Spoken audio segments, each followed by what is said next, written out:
বন্ধুরা আজ মনটা একটু ভারী ছিল, রাগ করে ঢুকে পড়লাম রান্নাঘরে। ভাবলাম যা হোক আজ একটা রান্না করে তবেই শান্তি খুঁজে নিব। হ্যালো এভরিওয়ান, ওয়েলকাম টু সমাজ ব্লগ। সবাই তোমরা কেমন আছো? আলহামদুলিল্লাহ আমি অনেক ভালো আছি। তো দেখো রান্নার জন্য চলে এসেছি রান্নাঘরে। গতকাল একটু মশলা বাটাই আছে আর একটু মরিচ বাটাও আছে, তো ভাবলাম যে যাক তাহলে আর এটা বাটতে হবে না, একটু পেঁয়াজ বেটে নিব, কারণ আজকে লাউ দিয়ে মুরগির মাংস রান্না করব। গাইস, কখনো যদি রাগ করে রান্নাঘরে আসি আর যদি মশলা বাটতে শুরু করি, ওই যে বাটার যে আওয়াজটা হয় তখন মনে হয় ভিতরে জমে থাকা রাগটাও বেটে ধীরে ধীরে শেষ হয়ে যাচ্ছে।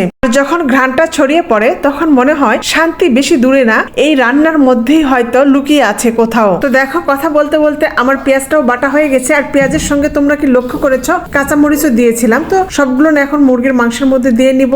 আমার কিন্তু কোনো কাজে জমে রাখতে ভালো লাগে না, কাজের ফাঁকে ফাঁকে অন্য যে কাজগুলো পড়ে সেগুলো একটু করে ফেলার চেষ্টা করি। তো দেখো শিলপাটাটা ধুয়ে রেখে দিলাম, এখন সবকিছু মশলা দিয়ে মুরগির মাংসটা মেখে নিব। তোমরা তো সবাই জানো কিভাবে মশলা দিতে হয়, কিন্তু যে আপুরা নতুন কিংবা যে প্রবাসী ভাইয়ারা নিজেরা রান্না করে খায় তাদের সুবিধার্থে একটু বলে দিলাম। জিরা বাটা, গুঁড়ামরিচ বাটা, একটু গুঁড়ামরিচ, লবণ, হলুদ আর গরম মশলা সবকিছু দিয়ে আর একটু সরিষার তেল দিয়ে ভালো করে মেখে নিলাম। আমি সবসময় সরিষার তেল খাওয়ার চেষ্টা করি, আমার ভালো লাগে। দেখি তো আজকে লাউ আর মুরগির মাংসটা ভালো হয় কিনা। রাগে রান্নাঘরে এসেছিলাম, রাগে রান্না শুরু করলাম, কিন্তু নিশ্চয়ই ভালো হবে। তো দেখো এইদিকে কড়াইটা গরম হচ্ছে আর এই যে সরিষার তেল ঢেলে নিচ্ছি। নওগাঁ থেকে আসার সময় কিনে নিয়ে আসছিলাম, আর যখনই ফোড়নটা দিলাম ফোড়নের একটা মিষ্টি গন্ধ আর শব্দ বের হচ্ছে, আর এর সঙ্গে কেন জানি না মনটা আস্তে আস্তে ভালো হয়ে যাচ্ছে। তো দেখো মুরগির মাংসটা একটু দিয়ে এখন কষাই নিব, সেই সঙ্গে লাউটাও দিয়ে নিব। লাউ আর মুরগির মাংস একসঙ্গে কষাই নিব, কিন্তু আমার আম্মু আলাদা করে লাউ কষাই নাই, এতে করে অনেক বেশি টাইম লাগে, কিন্তু টেস্টটাও ভালো হয়। আমার অত টাইম নেই বাপু, আমি একসঙ্গে রান্না করে ফেলবো। দেখো কালারটা কি সুন্দর হয়েছে, কারণ ওই যে কাঁচামরিচ বেটে দিয়েছি।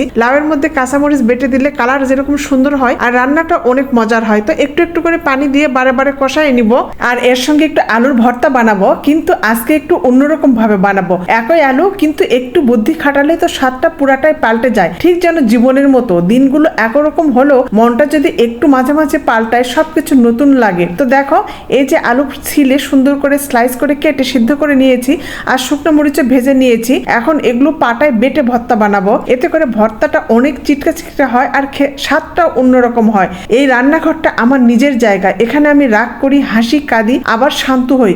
কখনো মনে হয় মশলা বাটার আওয়াজটাই আমার গল্প বলছে, কারণ এখানে প্রতিদিন আমি নতুন করে শিখি ভালোবাসা শুধু মানুষের জন্য না, ভালোবাসা আছে একটা থালার ভিতরেও, একটা ভর্তার মাঝেও। তাই আজ বলবো রান্না মানে শুধু পেট ভরানো না, একটা মন ভরানোর গল্প।